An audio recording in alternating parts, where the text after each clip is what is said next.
Baik, kita lanjutkan ke materi berikutnya yaitu tentang gangguan jiwa terkait COVID-19 yang akan dibawakan oleh narasumber kita, Dr. Adi Wibowo, spesialis kedokteran jiwa, konsultan. Baik, untuk pemaparan materi, waktu dan tempat saya persilakan.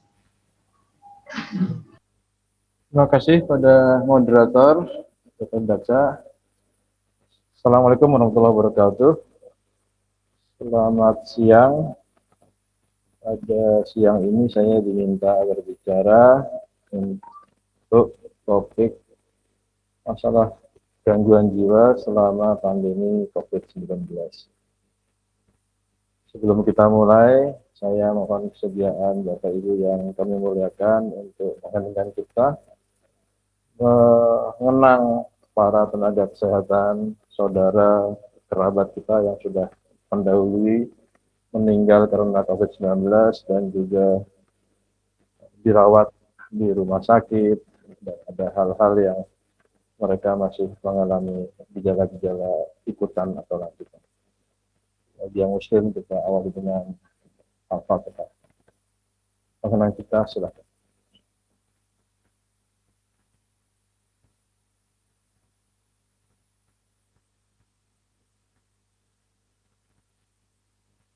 Baiklah Bapak Ibu yang kami muliakan, saya akan mulai mengenai topik ini, hal-hal yang terkait dengan COVID-19 dan gangguan jiwa. Slide. Ini adalah gambar mengenai tenaga kesehatan yang melakukan sholat jenazah di depan jenazah pasien COVID-19. Begitu banyak berita yang membuat kita menjadi sedih, kemudian menakutkan, dan hal-hal yang membuat kita juga tidak nyaman. Sehingga diperkirakan untuk masa-masa ke depan, gangguan jiwa itu akan meningkat. Right? Ya, saya akan bicara mengenai apa itu COVID-19, kemudian gangguan jiwa yang menyertainya, bagaimana agar jiwa kita tetap sehat, tetap waras, bisa berpikir jernih, dan sedikit mengenai tata laksana medis, karena sebagian besar sudah dijabarkan oleh sejawat saya tadi. Sorry. Ini saya ambil dari seorang psikiater yang sangat terkenal, ya. Beliau direktur NAIDA, tempat saya dulu belajar menjadi peneliti. Beliau mengatakan, feeling irrelevant, feeling that no one cares of you, is probably one of the most devastating feelings a human being can have. Ini mewakili apa yang kita rasakan saat ini. Jadi merasa tidak ada yang peduli dengan kita, kemudian apabila kita terkena COVID, itu orang menjauhi kita berusaha untuk menjaga jarak, kemudian menjauh dari kehidupan sosial, itu juga menimbulkan rasa kesepian, kosong, dan hampa, sehingga itu untuk perasaan seseorang itu bisa jadi sangat menakutkan, mengerikan, dan juga tidak nyaman. Slide. Saya ambil data dari 223 negara secara global yang terkonfirmasi COVID-19 lebih dari 100 juta, dan meninggal di seluruh dunia adalah 2 juta orang. Sementara di Indonesia, kasus positif sudah terkonfirmasi lebih dari 1 juta, dan meninggal di atas 30.000 orang. Jadi cukup besar data-data ini mewakili populasi yang ada di dunia. Slide. Ini gambaran mengenai pemakaman ya terus bertambah. Yang tadinya khusus COVID, kemudian contohnya di Jakarta, ditambah lagi dengan 6 TPU dan tetap tidak muat untuk menampung pasien-pasien dengan COVID yang sudah meninggal. Slide berikutnya. Ini saya ambil dari Psychosomatic tahun lalu. Ya. Ada artikel mengenai neurocovid. rekomendasi farmakologis untuk delirium yang berkaitan dengan COVID-19. Jadi penyakit ini relatif baru dan ilmu pengetahuan berpacu untuk mendapatkan terapi apa-apa yang bisa dilakukan untuk menangani pasien-pasien dengan COVID-19. Slide. Ya, ini adalah penyakit dengan multidimensi. Kita tidak pernah tahu mengenai masa depan. Ada yang memperkirakan bahwa insya Allah Indonesia kasusnya akan melandai pertengahan tahun depan. Itu yang paling optimis. Tapi ada juga perkiraan dari Bloomberg yang dirilis beberapa minggu lalu, kalau Indonesia tetap mempertahankan tingkat vaksinasi seperti saat ini dan tidak melakukan hal-hal yang drastis untuk menangani pandemi ini akan bertahan lebih dari 10 tahun ke depan. Jadi banyak sekali hal-hal yang tidak pasti di masa pandemi. Topik-topik mengenai pemutusan hubungan kerja, kematian, isolasi, itu semua mengenai segala aspek kehidupan dan semua strata. Mulai dari individu, kemudian di keluarga, sampai pada masyarakat atau komunitas, dan level negara, dan akhirnya global. Belum pernah dalam sejarah umat manusia ada wabah, pandemi yang sedahsyat ini, yang efeknya bisa dalam jangka lama. Slide. Ini sebagai gambaran, kalau di Amerika di awal abad 20 itu ada US Great Depression, itu ada peningkatan angka bunuh diri dari 13,9 per 100.000 penduduk menjadi 17,4. Hal yang sama juga ditakutkan terjadi di negara kita maupun secara global. Data masih dikumpulkan, saya baca beberapa jurnal yang memperkirakan akan ada peningkatan angka kematian dan bunuh diri. Hal-hal yang lain adalah terkait dengan ingatan traumatik jangka panjang. Karena kita ini adalah manusia yang memiliki memori, ada beberapa kasus yang terkait dengan COVID-19, itu ingatannya amat traumatik dan berlangsung lama. Nanti di slide-slide berikutnya saya akan jelaskan sedikit mengenai long COVID. Kemudian dunia yang tidak lagi dapat diprediksi dan aman, dan begitu tingginya angka pengangguran dan tunawisma di seluruh dunia. Jadi isu-isu mengenai kematian, ketakutan, cemas, putus asa, masalah ekonomi, itu akan meningkatkan angka depresi, bunuh diri, gangguan cemas, dan PTSD atau stres pasca trauma. Jadi ini saya ambil dari beberapa jurnal. Ya, slide berikutnya. Ya, ini adalah hal-hal yang terkait dengan prediksi ke depan mengenai gejala-gejala psikiatri yang akan meningkat. Slide. Ini saya ambil dari website organisasi profesi kami, psikiater, PDSKJI. Jadi dari polling yang dilakukan secara swapriksa dari 4.010 orang yang melakukan swapriksa, itu 65% mengalami gangguan cemas, 62% depresi, dan 75% ada trauma. Yang banyak mengalaminya adalah mereka-mereka di usia 17 sampai 29 tahun dan lebih dari 60 tahun, jadi lansia. Slide. Ini juga 1 dari 5 orang memiliki pemikiran tentang lebih baik mati saja. Slide. Ini adalah masalah-masalah psikologis di era pandemi COVID-19. Saya katakan tadi ada cemas, depresi, dan trauma. Slide berikutnya. Slide berikutnya. Ini adalah gambaran-gambaran di Indonesia. Gejala stres pasca trauma yang menonjol adalah merasa berjarak dan terpisah dari orang lain, juga merasa terus waspada, berhati-hati, dan berjaga-jaga.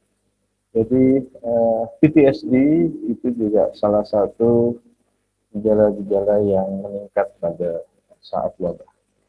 Right? Dahulu kita menganggap bahwa pandemi COVID-19 ini, beberapa orang menganggap ini hanya rekayasa. Kemudian ini adalah konspirasi global, tidak akan menyentuh pada kehidupan pribadi kita.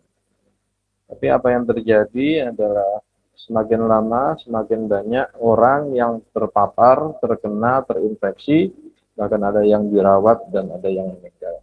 Sehingga ingatan traumatik dari para penyintas, survivor, itu juga akan mempengaruhi, termasuk banyaknya kematian dari pasangan, orang tua, atau orang-orang yang dicintai. Saya beberapa kali sebagai psikiater menangani pasien-pasien yang memang mengalami trauma, baik ketika dia dirawat inap di ruang ICU atau di ruang high care unit, ruang isolasi, juga merasa trauma karena kematian ayahnya atau ibunya, atau orang-orang yang mereka cintai. Jadi ini sangat berdampak untuk kehidupan dan kesehatan jiwa seseorang. Ini juga mempengaruhi kesejahteraan dan produktivitas, karena kita tahu Indonesia masuk dalam masa resesi dan juga secara global resesi ekonomi dunia, sehingga pendapatan berkurang, daya beli masyarakat tidak ada. Dan ini berdampak jangka panjang. Beberapa peneliti memperkirakan dampak COVID-19 ini berlangsung beberapa generasi, ya. Bisa 2 atau 3 generasi ke depan. Hubungan antar personal, dinamika dalam rumah tangga, keluarga, dan proses kerja itu juga menjadi penting pada saat-saat ini. Sebagai contohnya, kita makhluk sosial, tetapi pada saat wabah kita tidak boleh bertemu orang. Kita tidak boleh berkumpul untuk merayakan sesuatu, makan bersama. Bahkan hubungan antara anak dengan orang tua misalnya. Ada anak yang ingin sekali memeluk ibunya, mencium ibunya, tapi karena menjaga jarak, dan itu memang diwajibkan dalam masa pandemi ini, sang anak tidak bisa memeluk dan mencium ibunya. Kemudian dinamika dalam rumah tangga, ya, beberapa kasus yang saya tangani di klinik,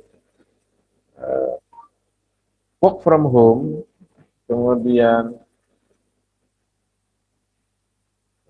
bekerja di rumah, belajar dari rumah, itu adalah hal-hal yang awalnya tadi menyenangkan, karena semuanya berkumpul di rumah. Tetapi ada beberapa kasus ternyata ada konflik-konflik di dalam rumah tangga karena keluar semua sifat-sifat asli dari pasangan, dan juga ada orang tua yang sangat stres karena anaknya selalu di rumah, tidak pernah pergi ke sekolah, karena semuanya pembelajaran jarak jauh, dan dia harus menghandle semua, mulai dari memasak sampai mengurus anak, dan juga menyiapkan pekerjaan rumah dari anak tersebut. Jadi dinamikanya sangat bervariasi. Dan juga produktivitas kerja yang akan mempengaruhi pendapatan. Kita tahu bahwa banyak saat ini pembatasan-pembatasan yang memang ada yang diberhentikan dari pekerjaan, ada yang bekerja hanya 2 kali seminggu, ada yang hanya sekali seminggu, dan itu amat mempengaruhi gaji, honor, dan juga tunjangan. Ini semua yang saya katakan tadi dampaknya multidimensi. WHO beberapa tahun lalu itu memperkirakan depresi akan menjadi peringkat pertama penyakit pada 2030, 9 tahun lagi. Tapi ini diperkirakan oleh WHO sebelum terjadinya pandemi COVID-19. Jadi insya Allah saya meyakini bahwa akan lebih cepat ini ya depresi menjadi penyebab utama penyakit. Slide berikutnya. Ini juga adalah perhitungan dari Global Burden of Mental Illness. Jadi salah satu penyebab utama beban penyakit di negara berkembang dan miskin setelah AIDS dan kematian perinatal adalah depresi. Dan kalau kita hitung mengenai beban dari penyakit, bebannya depresi itu lebih besar dibandingkan dengan penyakit-penyakit infeksi yang lain. Juga penyakit paru kronis, gangguan jantung iskemik, kencing manis, kemudian kebutaan dan tuli atau stroke. Ya, jadi itu banyak sekali perhitungan-perhitungan mengenai beban penyakit dan depresi menjadi juaranya. Ya, penyebab depresi ada banyak faktornya, kemudian ini adalah struktur otak terkait dengan depresi dan gejala-gejala klinisnya yang menyertai terkait dengan daerah mana di otak yang terkena. Ya, ini adalah gejala-gejala klinis depresi. Kami di psikiatri itu selalu berpatokan pada PPDGJ 3 atau DSM-5 dari APA. Ya, untuk gejala utama depresi itu adalah gejalanya berlangsung minimal 2 minggu lamanya, yaitu gejala utama afek depresi atau murung, kemudian hilangnya minat dan kegembiraan, dan mudah lelah. Gejala tambahan adalah konsentrasi dan perhatian berkurang, kemudian harga diri, kepercayaan dirinya berkurang, dan rasa bersalah dan tidak berguna. Yang lain adalah madesu, masa depan suram, ya, hal-hal yang terkait dengan bagaimana pandemi ini akan berakhir, kapan, ya, membuat kita menjadi pesimistis. Kemudian gagasan perbuatan membahayakan diri atau bunuh diri, kemudian tidur yang terganggu, nafsu makan berkurang. Ya, jadi ada kriteria waktunya, saya ulangi lagi, berlangsung minimal 2 minggu lamanya. Ini saya ambil dari AFP, ya, satu keluarga yang hanya bisa menyaksikan pemakaman anggota keluarganya yang terkena COVID-19 dari kejauhan. Jadi, slide berikut. Slide. Slide. Slide. Ya. Ini adalah hal-hal yang terkait dengan gambar ini mewakili perasaan kita semua. Ada hal-hal yang sebagai contohnya orang Islam. Ritual-ritualnya ketika orang meninggal itu mulai dari dimandikan, dikafani, disolatkan, dan dikuburkan. Ada banyak hal yang di-skip karena tidak mampu kita kerjakan sebagai anggota keluarga apabila anggota keluarga tersebut meninggal karena COVID. Sementara beberapa kultur itu menganggap bahwa penghargaan, pemuliaan jenazah itu salah satu puncak dari kebaktian kita kepada orang yang kita cintai. Jadi secara kultur, secara budaya kita juga harus beradaptasi, dan ini membuat orang menjadi sedih luar biasa, putus asa, dan juga merasa tidak berdaya. Ini adalah episode depresi, kemudian secara fisik maupun perilaku. Saya akan bicara mengenai kemungkinan-kemungkinan apabila seseorang positif COVID-19. Jadi COVID-19 ini stigmanya cukup besar. Slide berikutnya. Stigma cukup besar. Jadi dipikir bahwa stigma itu sudah hilang.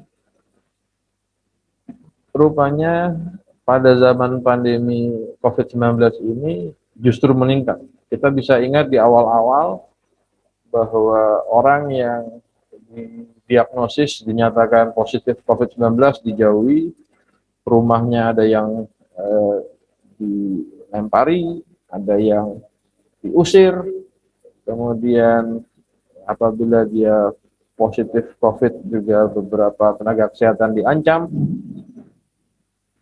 ada ambulans yang dihadang, sopir ambulannya dipukuli. Jadi itu banyak sekali stigma yang melekat pada COVID-19. Jadi saya mengingatkan kita semua bahwa stigma ini amat berperan dalam penanganan masalah kesehatan. COVID ini juga mengancam jiwa. Jadi ketika seseorang didiagnosis, dinyatakan bahwa dia positif COVID, itu seperti surat pernyataan yang mengancam jiwa, sehingga seorang menjadi tidak tenang.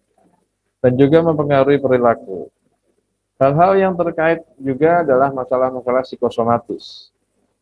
Dan ada terminologi yang saya tampilkan di awal tadi, ada near COVID di beberapa jurnal, ada juga long COVID. Long COVID ini adalah gejala-gejala yang tetap menyertai seseorang meskipun sudah dinyatakan sembuh dan keluar dari rawat inap. Dan ini bisa berlangsung lama.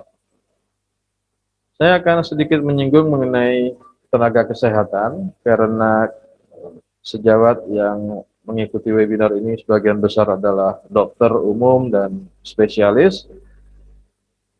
Burnout-nya cukup tinggi dalam menghadapi COVID ini. Dan juga kematian sejawat, kematian guru-guru kita, itu akan membuat kita juga menjadi burnout. Slide. Ya, ini saya ambil dari, halo? Ini saya ambil dari JAMA Network Open. Lai dan kawan-kawan meneliti bahwa dari 1.257 tenaga kesehatan di Wuhan, Cina, itu yang terdiri dari 60% perawat dan 40% dokter, itu separuhnya mengalami depresi dan 44% mengalami gangguan cemas. Ini data-data yang terbaru. Slide berikut. Bagaimana dengan Indonesia? Ini dari MKK Fakultas Kedokteran UI.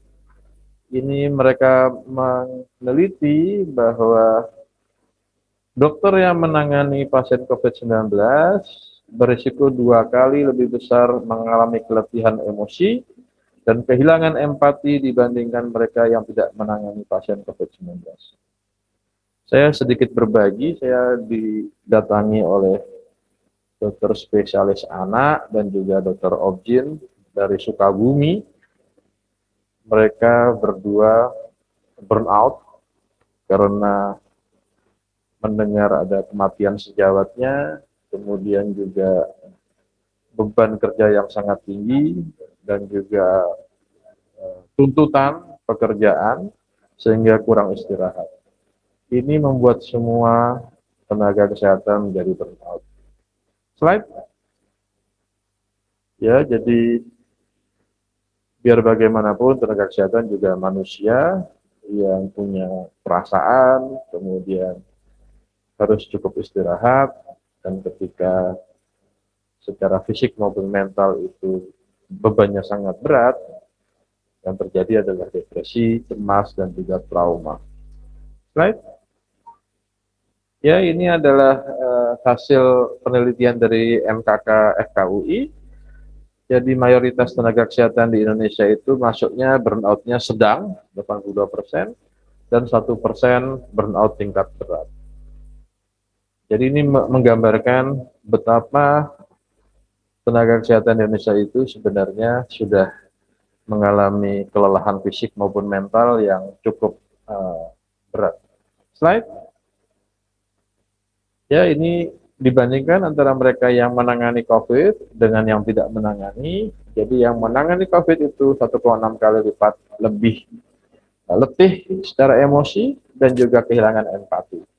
Ada sejawat yang konsultasi ke saya dan beliau mengatakan bahwa dokter, saya sekarang seperti kehilangan empati, tidak ada perasaan, tidak menangis ketika ada berita sedih lagi, juga gampang marah, karena sudah letih secara emosional. Jadi saya mudah tersinggung, dok. Itu hal-hal yang disampaikan oleh sejawat ketika dia mengalami burnout. Ya, jadi burnout ini adalah emotional exhaustion, depersonalization, and reduce personal accomplishment. Jadi secara fisik maupun mental seorang menjadi lelah. Ini tujuan untuk tata laksana depresi. Slide berikut. Ini adalah gambaran pemakaman pasien COVID di malam hari. Jadi kita bisa bayangkan berita-berita seperti ini membombardir kita sepanjang waktu. Slide. Ini adalah gambaran mengenai pasien-pasien berat yang dirawat inap. Slide. Ya. Ini saya ambil dari Zaman Network.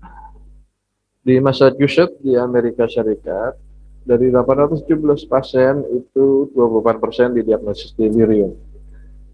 Dan ada yang menunjukkan delirium sebagai gejala utama, ada juga yang tidak khas. Kalau kita lihat GMO, gangguan mental organik itu ada gangguan kesadaran kognisi, gangguan atensi, defisit memori, disorientasi, sifatnya mendadak dan fluktuatif.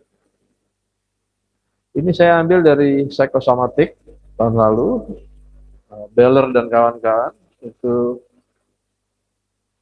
menyatakan bahwa di Wuhan itu ada 36% pasien COVID-19 mengalami perubahan status mental dan stroke iskemik. Sementara sejawatnya di Prancis itu melaporkan bahwa 85% pasien COVID di ICU juga mengalami perubahan status mental. Hal-hal yang nampak seperti agitasi, kemudian tanda-tanda traktus corticospinal dan disfungsi eksekutif itu menjadi bermakna ketika menunjukkan gejala-gejala klinis.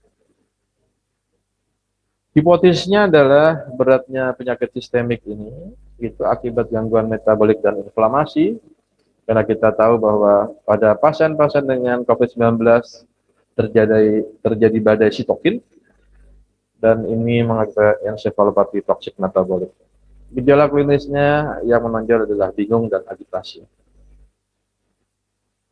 Bagaimana tata laksananya? Sampai sekarang belum ada guideline yang standar mengenai tata laksana delirium, tetapi ini saya ambil dari jurnal yang menyatakan bahwa disarankan diberikan low potensi neuroleptics dan juga alpha 2 adrenergic agent.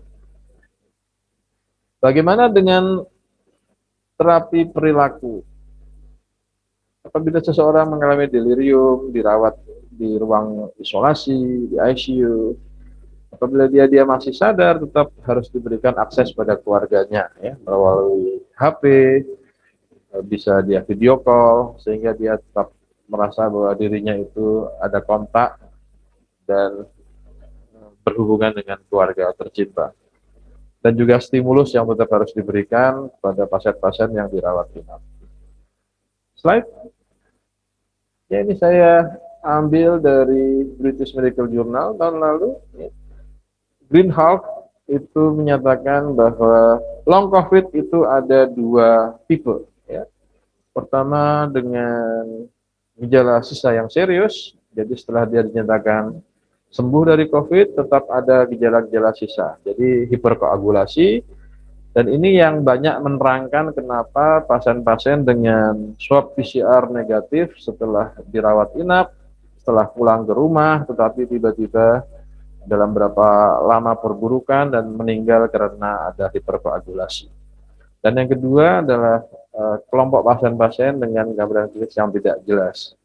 Ada sesak, ada lemas, tetapi yang juga menonjol adalah post-traumatic stress disorder atau gangguan stres pasca trauma.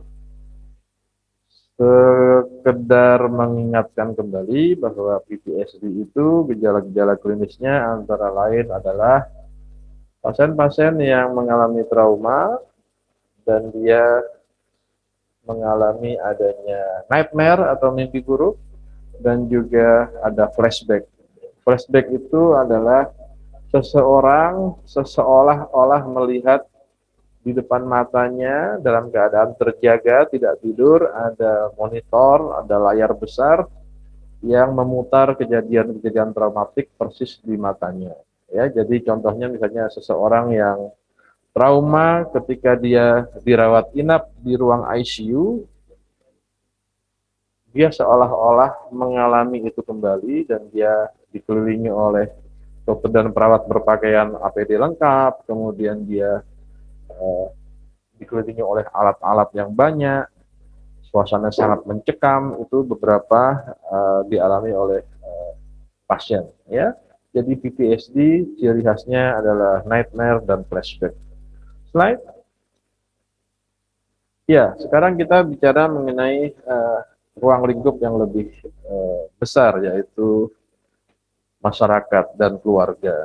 Jadi tadi kita bicara mengenai secara individual, tetapi sekarang saya akan bicara mengenai apa dampaknya, ya, work from office, work from home, kemudian studying from home, learning from home, itu semua mengubah cara dan perilaku kita bekerja.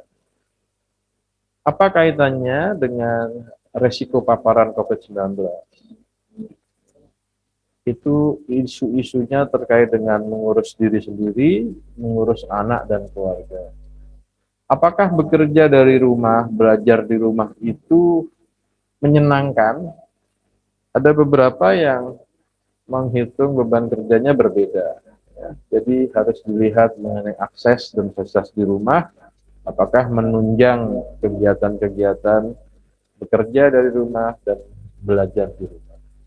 Contohnya ada beberapa keluarga yang hanya memiliki satu atau dua gawai, sementara anaknya harus melakukan pembelajaran jarak jauh, dan bapaknya atau ibunya harus bekerja dari rumah, sehingga tidak cukup gawai atau gadget untuk melakukan pekerjaan tersebut.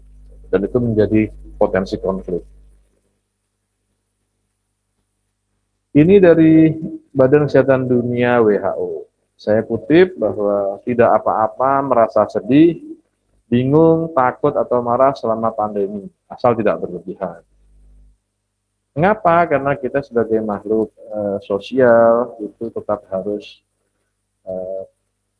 ventilasi, ya, curhat, curcol, mengeluarkan apa yang kita pikirkan, sehingga kita tidak memendam semuanya di dalam dada kita. Ya. Dan supaya kita tetap waras, kita harus punya resilience, ya, daya tahan, kemudian kemampuan kita menghadapi banyak ujian dan masalah. Harus pandai mengatur emosi, mengatur beban kerja, kemudian bicara dengan orang yang Anda percaya atau amanah, dan mencari pertolongan kepada profesional atau psikiater apabila tidak mampu untuk ditangani sendiri. Banyak-banyak beribadah dan olahraga. Ya, jadi buat jadwal kehidupan yang rutin, ini panduan dari WHO, jadi tidak tidak berarti bekerja dari rumah itu sesuka kita, bangun jam berapa, tidur jam berapa, tidak teratur. Buat jadwal rutin, bangun pagi jam berapa, sholat subuh, kemudian mengaji, olahraga, kemudian mulai bekerja dari rumah, istirahat, itu semua harus diatur. Bangun dan tidur pada saat yang sama setiap hari. Jadi tetapkan, misalnya bangun setiap hari jam 4:30 pagi, dan tidur itu jam 9 malam. Itu diupayakan sama waktunya, karena kita punya jam biologis yang insya Allah akan membuat kita menjadi nyaman apabila tidak ada perubahan drastis. Jaga kesehatan pribadi, ya. Work from home, studying from home itu juga tetap harus makan, tetap harus mandi, menjaga kesehatan pribadi kita, menjaga kebersihan rumah kita. Makan teratur, olahraga teratur, kapan bekerja dan istirahat itu harus kita tentukan, dan kerjakanlah apa yang Anda sukai dan cintai. Jadi ada hobi, ada kesenangan harus kita kerjakan. Ya.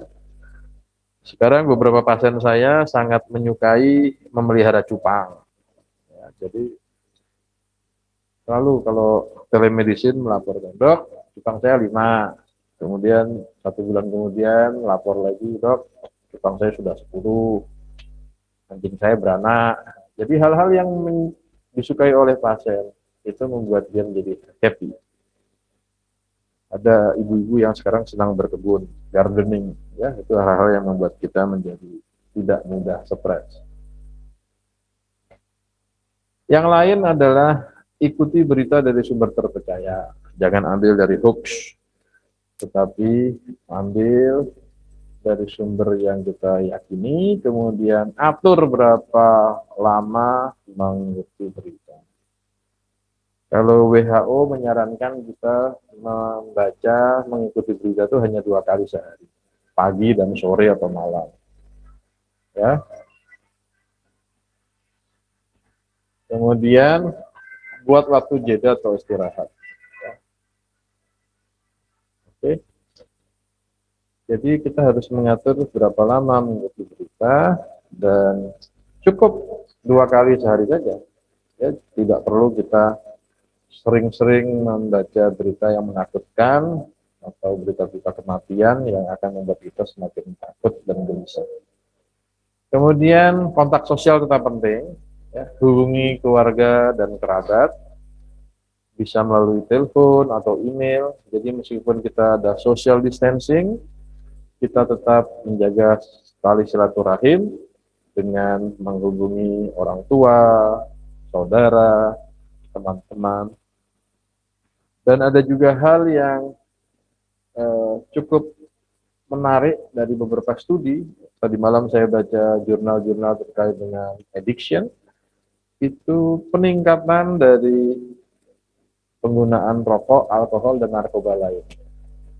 Kalau di Amerika, studi dari NIDA menyatakan yang tinggi adalah gangguan penyalahgunaan opiat atau heroin, ya, kemudian diikuti oleh metamfetamin. Tetapi saat ini kita harus menjaga betul karena saya punya pengalaman beberapa pasien saya itu karena kelamaan di rumah, akhirnya yang tadinya sudah clean and sober, tidak mabuk, sekarang kerjanya adalah minum alkohol. Jadi ada perubahan perilaku, terutama terkait dengan adiksi nafsa. Jadi Bapak Ibu yang kami muliakan, hati-hati dengan penggunaan alkohol dan narkoba lainnya yang meningkat pada saat pandemi ini. Makanya kalau kita lihat beberapa kasus, ada artis-artis yang tertangkap oleh polisi dan BNN, itu mereka mengatakan karena sepi order, sekarang kami mulai menggunakan narkoba. Slide. Bagaimana juga supaya kita tetap waras dan sehat adalah kita bantu sesama. Kita harus melihat dalam ajaran agama bahwa lihatlah ke bawah, jangan lihat ke atas. Pasti ada yang lebih susah dari kita. Jadi sehingga kita selalu bersyukur atas nikmat dari Allah dan kita juga optimis bahwa insya Allah pandemi wabah ini akan segera selesai apabila kita bersungguh-sungguh. Dukung tenaga kesehatan, jangan ada stigma dan pengusiran. Ya, jadi itu salah satu cara membantu.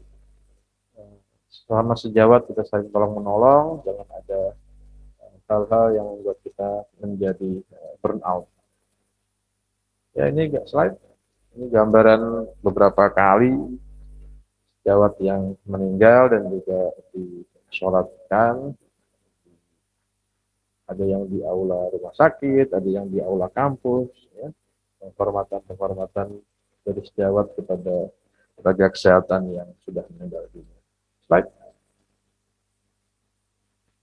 Ini mungkin yang terakhir, ya, terkait dengan anak dan COVID-19.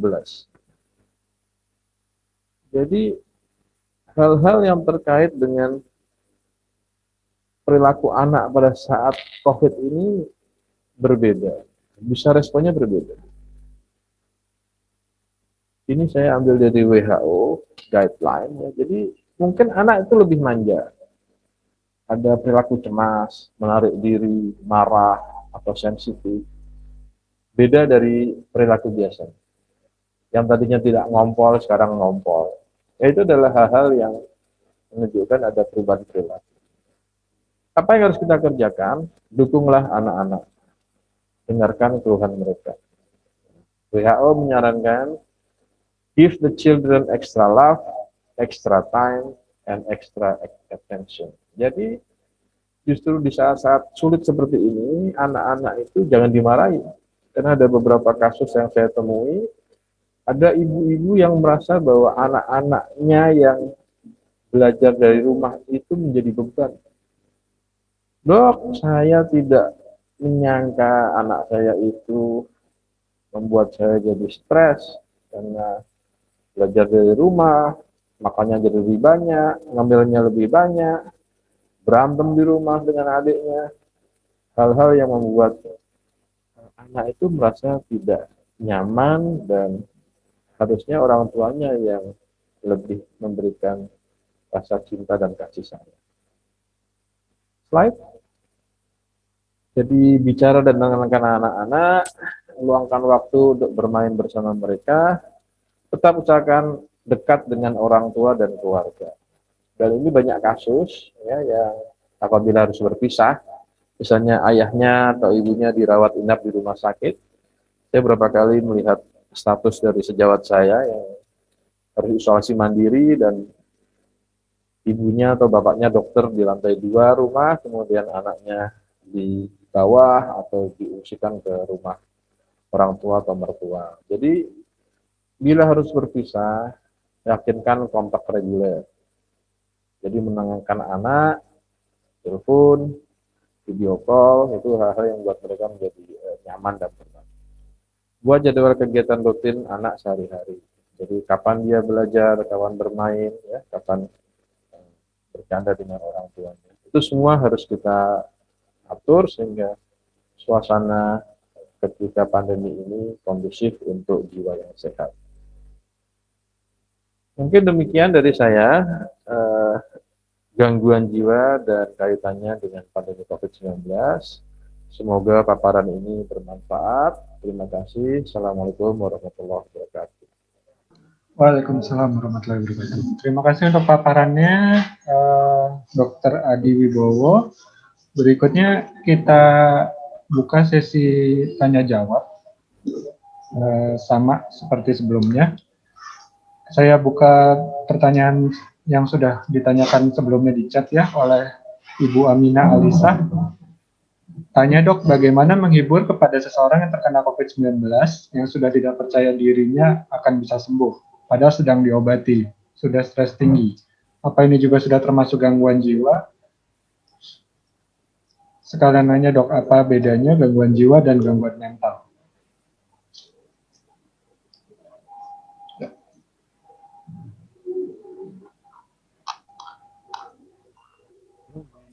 Bayangkan.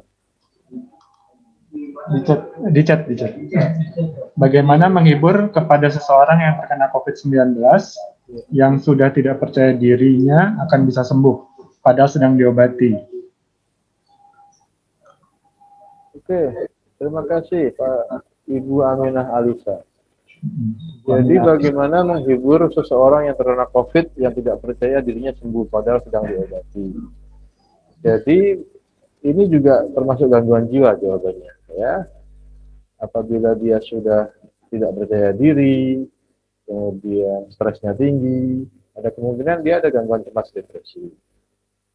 Jadi harus kita obati. Saya sarankan berobat selain ke dokter penyakit dalam, juga berobat ke psikiater untuk pendampingan. Dan kalau perlu dengan obat-obatan, kita berikan obat. Apa bedanya gangguan jiwa dengan gangguan mental? Ibu Aminah, sama ya, mental, jiwa, itu istilahnya. Demikian. Baik, apakah ada pertanyaan lagi? Oh ya, ini di chat sebelumnya juga ada pertanyaan masih dari Ibu Aminah. Mau tanya dok, apakah dari sifat buruk seperti iri, dengki, ria, rakus, emosi yang berlebihan bisa terjadi depresi?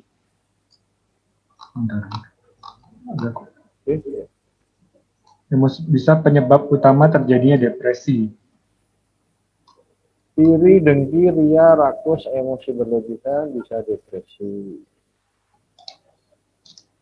Ya, ini kan ria, dengki, hasad, itu kan bahasa-bahasa agama, ya. Tapi emosi berlebihan, kemudian rasa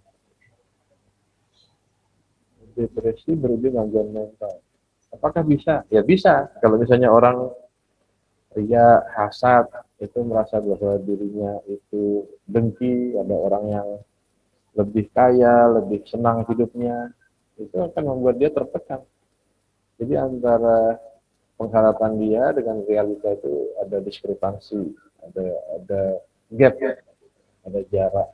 Jadi kalau dia seseorang yang tidak pernah mensyukuri nikmat, dia melihat selalu kepada tetangganya, orang-orang yang lebih kaya, lebih beruntung, dia akan depresi.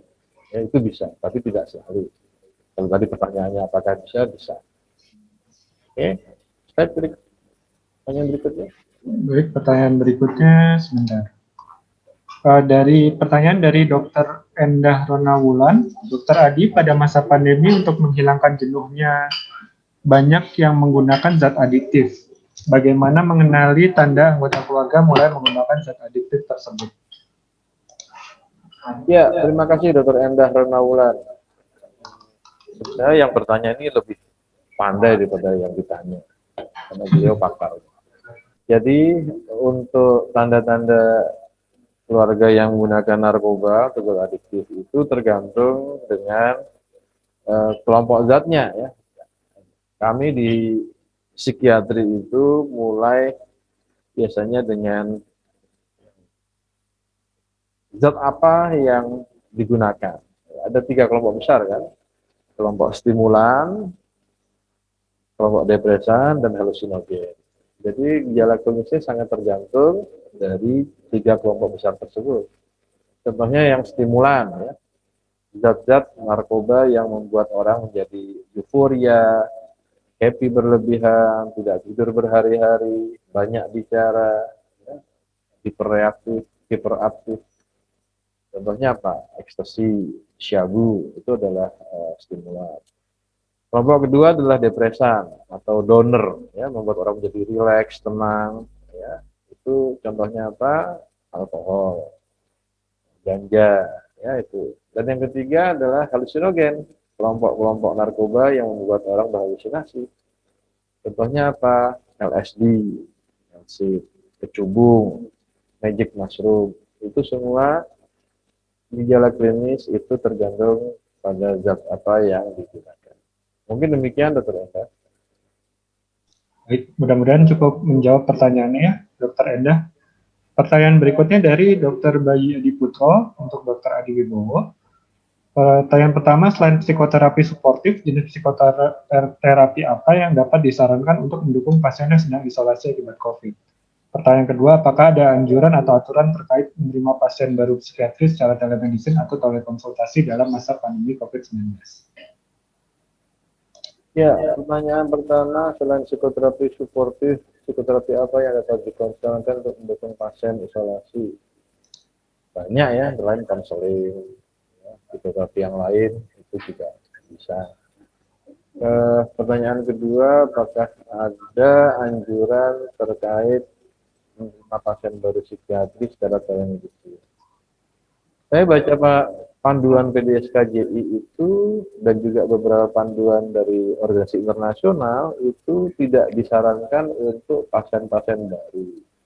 Jadi telemedicine, telepsikiatri itu digunakan hanya untuk pasien-pasien yang paling minimal pernah sekali bertemu kita. Cuman ada permasalahan, dokter. Bagaimana apabila pasien itu pasien COVID-19 yang dirawat inap, yang masih terbaring di rumah sakit atau di high care unit atau di ruang rawat. Jadi mungkin ini juga saya menjadi satu pertanyaan atau bahkan usulan untuk dibicarakan di organisasi profesi, di PDSKJI, di kelompok psikiater. Mungkinkah ada perkecualian untuk pasien-pasien baru yang memang pertama kondisi medisnya buruk, Yang kedua, pasien-pasien dengan COVID yang memang infeksius, sehingga bahkan untuk bertemu dengan psikiaternya pun juga itu membahayakan. Jadi jawabannya adalah pasien-pasien baru itu sebaiknya tidak melakukan telemedicine. Tetapi ada kasus-kasus yang saat ini terus bermunculan ketika pasien-pasien itu butuh konsultasi dengan psikiater, tapi dia belum pernah sebelumnya melakukan konsultasi. Jadi saya sangat mungkin akan menanyakan pada organisasi profesi pada SPJI bagaimana sebaiknya, karena saya menyarankan itu ada beberapa perkecualian. Mungkin demikian, Dr. Daksa. Oke, baik. Demikian jawabannya untuk Dr. Bayu Adiputro, mudah-mudahan cukup jelas ya. Apakah ada pertanyaan lain dari audiens?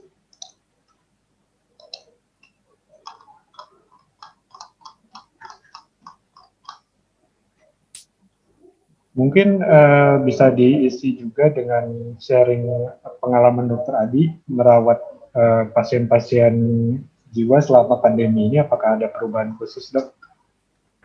Ya, baiklah. Saya sekedar berbagi pengalaman. Saya bukan lebih pinter, tapi saya didatangi pasien-pasien beberapa yang mungkin saya bisa berbagi pengalaman klinis. Ada pertama yang mengalami depresi yang luar biasa, karena memang pasien ini dia mendengar banyak sekali berita tentang kematian, dan yang paling menokok ketika ayahnya meninggal. Jadi ini pasien ini ada di Jakarta, kemudian ayahnya dan kakak-kakaknya di Bukit Tinggi. Jadi ayahnya meninggal karena COVID, alhamdulillah ibunya negatif, tetapi itu sangat memukul eh, jiwa dari pasien saya. Ya, jadi ada gangguan depresi berat. Ada juga kasus yang sampai pada psikotik, ya, psikotik akut. Saya baru nangani ini di Rumah Sakit Jiwa Grogol. Datang 2 minggu lalu, dia pasca rawat inap di ICU, kemudian dia pindah ke ruang rawat isolasi, dan dia menyaksikan kiri kanannya pasien-pasien lain meninggal karena COVID-19. Dia sangat trauma, dia melihat bahwa orang dalam ventilator, ada perlakuan medis yang termasuk intubasi, diambil darah, itu membuat dia sangat ketakutan. Dan setelah dia pulang, dia mengalami trauma, mulai timbul halusinasi, mendengar suara bisikan, melihat bayangan-bayangan, curiga berlebihan, ketakutan luar biasa. Jadi ini yang saya mau berbagi pada sejawat. Salah satu kriteria dari long COVID itu adanya PTSD, gangguan stres pasca trauma. Jadi nanti Bapak Ibu yang kami muliakan, sejawat dokter, baik dokter umum maupun spesialis, nanti kalau ada pasien-pasien yang sudah selesai rawat inap, kemudian menyatakan sembuh, pulang, masih ada gejala-gejala yang cemas, depresi, trauma, ya, kemudian tengah malam berteriak-teriak karena mimpi buruk, curigai itu long COVID. Ya. Jadi harus sebaiknya kita rujuk kepada profesional atau psikiater, karena itu traumatik, sangat traumatik. Jadi berdasarkan pengalaman klinis saya semenjak Maret 2020 tahun lalu, jadi saya berbagi ini pertama sebagai psikiater, yang kedua sebagai penyintas, karena saya juga pernah dirawat inap dengan hiperkoagulasi, kemudian makan semua obat-obatan yang mulai dari hidrokloroquine sampai suntik DVT sampai obat-obat antivirus, Saltamivir dan lain-lain. Jadi saya mengalami sendiri. Saya dokter jiwa, tetapi juga ketika pulang di rumah ada mimpi buruk yang luar biasa. Di tengah malam ada nyeri kepala yang sangat hebat, sehingga saya harus menghubungi neurolog dan dokter penyakit dalam untuk mohon pertolongan. Jadi akan banyak variasi-variasi dari COVID ini di jangka panjang, terutama masalah mental, kejiwaan, karena tidak hanya depresi dan cemas, tapi juga PTSD. Mungkin demikian, Dr. Daksa, sekedar berbagi pengalaman.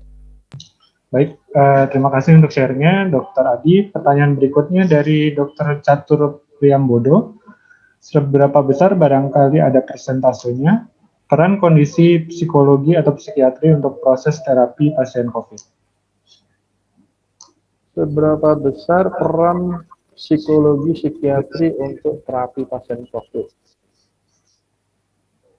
Saya tidak bisa menjawab karena kata Imam Syafi'i, kalau tidak tahu katakan tidak tahu daripada mengada-ada. Tetapi perkiraan saya bercatur itu yang betul sangat besar. Ya, jadi kondisi psikologi kejiwaan seseorang untuk proses terapi itu sangat besar. Bagaimana orang-orang yang sudah pernah dirawat, kemudian berusaha untuk sembuh, itu harus dikuatkan mentalnya, kemudian dibuat menjadi optimis, kemudian menghilangkan negatif thinking, menghilangkan trauma, itu sangat besar. Makanya peran dari psikiater itu besar sekali. Saya pernah ikut webinar, Dr. Catur, kira-kira 5 bulan yang lalu, ada webinar yang saya ikuti, ada salah seorang profesor dari Inggris yang menyatakan dalam webinar tersebut, selama wabah pandemi COVID-19 dan beberapa saat sesudah ini, mungkin pasca COVID, itu akan ada serbuan atau tsunami dari gangguan jiwa. Itu saya meyakini itu. Jadi peran psikiater itu sangat penting pada saat ini dan juga beberapa waktu sesudah pandemi ini berakhir. Kita tidak tahu ini masih berjalan, tetapi bahkan beberapa generasi setelah wabah itu peran psikiater itu amat penting. Saya menyatakan demikian berkaca dari beberapa wabah yang ada di dunia, ya. Tentunya flu Spanyol, ya. Itu juga peran psikiater itu penting. Dan itu efeknya jangka panjang, 2-3 generasi setelah wabah itu berakhir. Bahkan ada beberapa yang mengalami gelombang kedua, gelombang ketiga dari wabah. Demikian. Baik, terima kasih jawabannya, Dr. Adi. Mas, oke, kita lanjut ke pertanyaan berikutnya dahulu ya.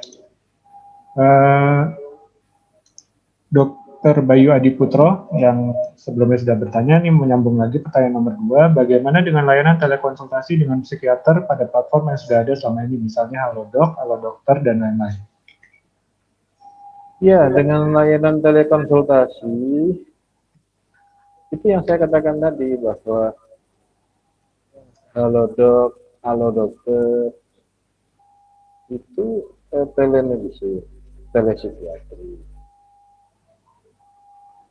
Tapi biasanya itu kan tidak dalam arti hanya sekedar WhatsApp ya atau SMS.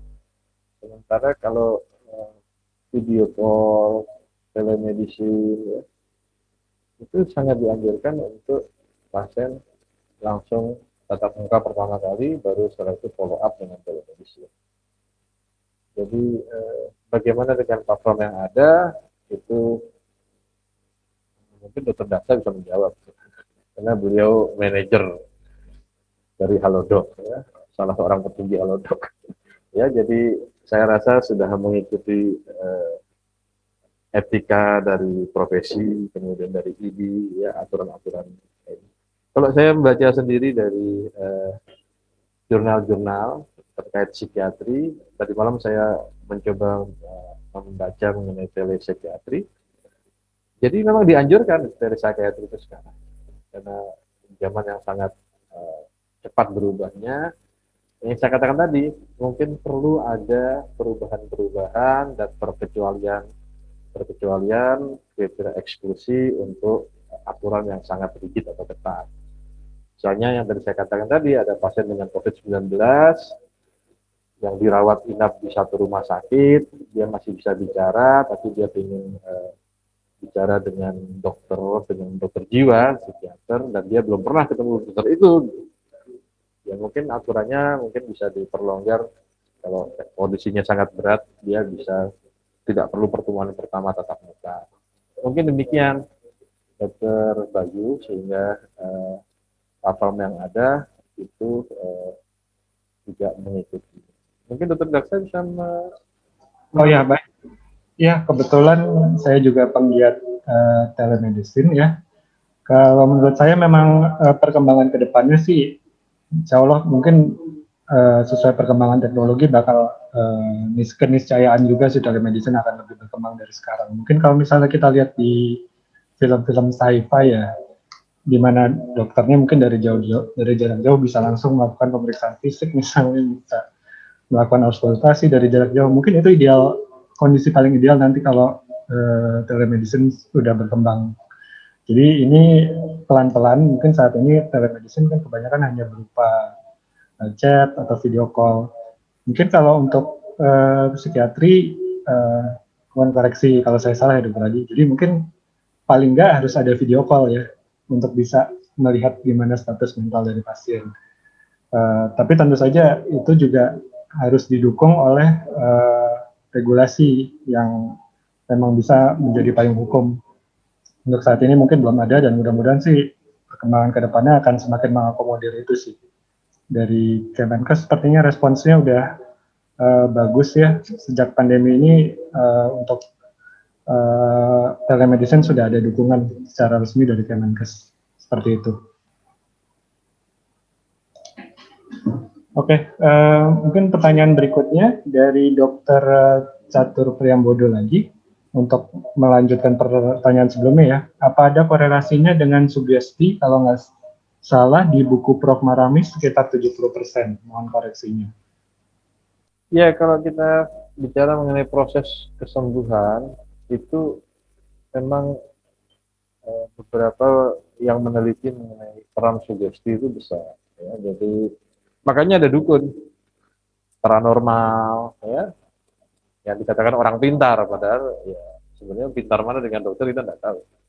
Tapi sugesti bahwa akan ada kesembuhan, insya Allah baik, insya Allah akan sehat, itu sangat besar. Makanya kalau dalam kaidah agama itu kan husnuzon, berprasangka baik itu besar. Sangat baik sama Tuhan bahwa insya Allah kita akan sehat. Jadi itu jawabannya, dokter, bahwa peran sugesti itu besar dalam kesembuhan pasien. Ada orang-orang yang tidak punya harapan, kemudian kita beritahukan mengenai harapan sembuh, itu dia akan berbesar hati. Ya. Sama dengan kondisi COVID-19 ini, beberapa pasien yang saya temui mengatakan bahwa sudah tidak ada harapan lagi, buat apa hidup seperti buah total, tidak ada uang, tidak bisa bertemu dengan orang tua, semuanya tentang keluhan. Tapi harusnya kita juga bersyukur bahwa kita masih hidup, kita masih punya harapan, insya Allah pandemi ini akan berakhir. Jadi peran sugesti, peran keyakinan, optimisme itu sangat besar untuk kesembuhan pasien. Demikian. Baik, terima kasih jawabannya Dokter Adi. Mudah-mudahan sih bisa cukup jelas ya untuk siapa tadi penanya.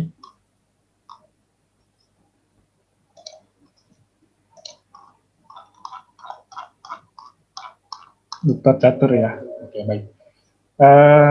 Mungkin apakah ada pertanyaan lagi?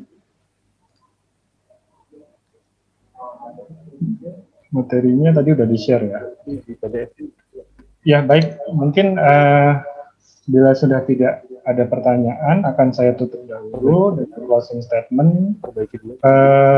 COVID-19 ini merupakan pandemi yang membawa dampak sangat luas ya, baik itu secara kesehatan masyarakat dan juga bidang lain seperti ekonomi, dan lain-lain. Termasuk juga kesehatan, tidak juga hanya di kesehatan fisik, tapi juga kesehatan mental. Karena bisa juga baik itu berpengaruh secara langsung, misalnya dengan membawa delirium, atau karena stres yang diakibatkan dari pandemi ini. Jadi pengalaman kami di Rumah Sakit Jiwa Suharto Hirjan yang walaupun bukan rumah sakit untuk penyakit COVID ya, tapi dirasakan juga di sini pasiennya sangat bertambah banyak yang pasien jiwanya yang memang diakibatkan oleh stres-stres yang diakibatkan oleh pandemi ini. Jadi mudah-mudahan saja dengan webinar kali ini kita juga bisa berbagi wawasan dengan teman sejawat sekalian dalam menangani pandemi COVID yang secara khususnya itu dari sisi kesehatan jiwanya. Baik, mungkin itu saja dari saya. Atas kurang lebihnya saya mewakili panitia, mohon maaf. Terima kasih banyak atas partisipasi teman sejawat sekalian. Untuk nanti materi mungkin nanti akan dikoordinasikan dengan panitia untuk disampaikan melalui email teman-teman ya. Ya, webinar berikutnya di. Oh ya, di webinar berikutnya nanti akan disampaikan. Baik, dengan ini saya akhiri dengan ucapan wassalamualaikum warahmatullahi wabarakatuh.